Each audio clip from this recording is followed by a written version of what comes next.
the nurses here. I'm going to do a little test on you, and if you wake up, I just want you to know that I'm here with you, and you'll be just fine. Imagine being seriously ill, lying in a hospital bed, unable to communicate with the outside world. Imagine trying to tell your caregiver something terribly important, or something as simple as the fact that you are thirsty. For millions of patients whose illness or surgery has rendered them unable to speak, communication with physicians and caregivers can be a nightmare. Having this board, they can express the things they need and they can get their needs met. But I think the second part of it is it really empowers them, give them a sense of control that they really don't have in a hospital when they're ventilated, in a position that their life depends on a machine that's on the side of them and a staff around them, giving them a sense of empowerment, and I think that's very important as well. Cirrus Salem, nurse manager of the critical care unit at UCLA Medical Center, is talking about the EZ Board, an ingenious communication device now in use here. The EZ Board was created by Lance Paddock, a medical student who worked as a nurse at UCLA in intensive care. He saw the frustrations of patients and caregivers alike, so he researched existing studies. The problem was well documented. Patients experience frustration when communicating. It's the reported #1 problem while being ventilated. The problem was well documented. However, an intervention for this problem had not been addressed. So Lance and Anna Galinsky, director of evidence-based practice at UCLA, undertook another study of critically ill patients to find out exactly what they needed.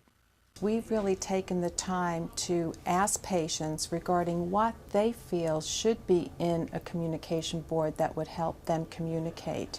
So for example, the board that we have developed here has been all based on patient input. And you can see that the way we've developed the board actually has responses that the patient can point to in terms of how they particularly are. It says I am, and they can say whatever types of feelings or symptoms they may have, and they can point to it. They can indicate their pain to us by using the chart here, and if we can control their pain, statistics has shown us we can decrease the length of stay in ICU and get them out of the hospital a lot quicker and save lots of money. It's quick, it's convenient, it can travel with the patient from the unit to unit to unit. It's theirs to keep, it's easy to clean, it's easy for the patients who are much older than you and I.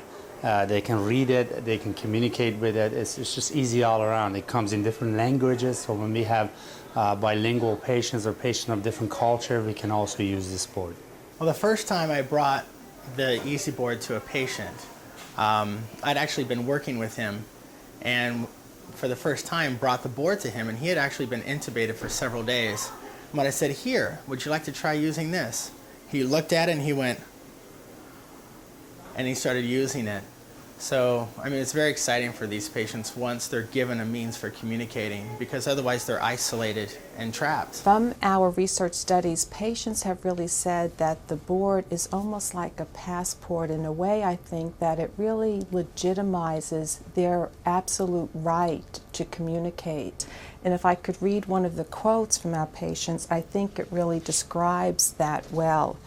This particular patient from our study said, "When I most needed to communicate, I couldn't speak, and I couldn't really make myself understood, nor did I feel like I was being given the opportunity to perform as an individual.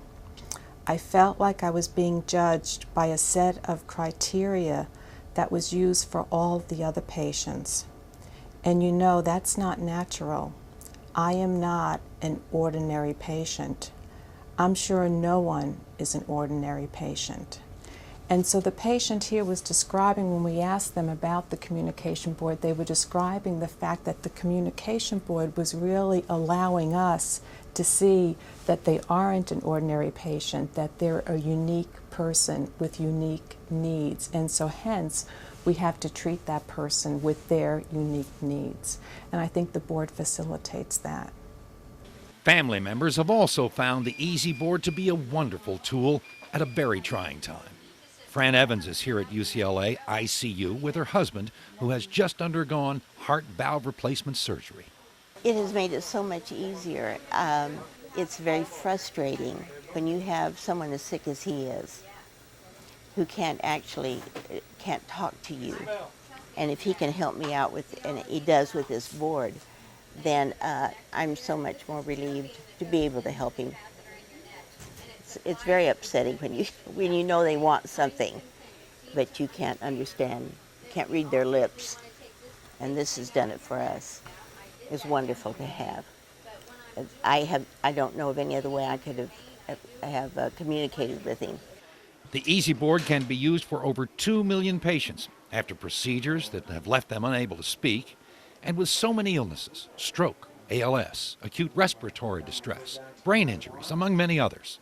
Just about any time when communication between the patient and the caregiver or family has become a part of the problem instead of a part of the solution.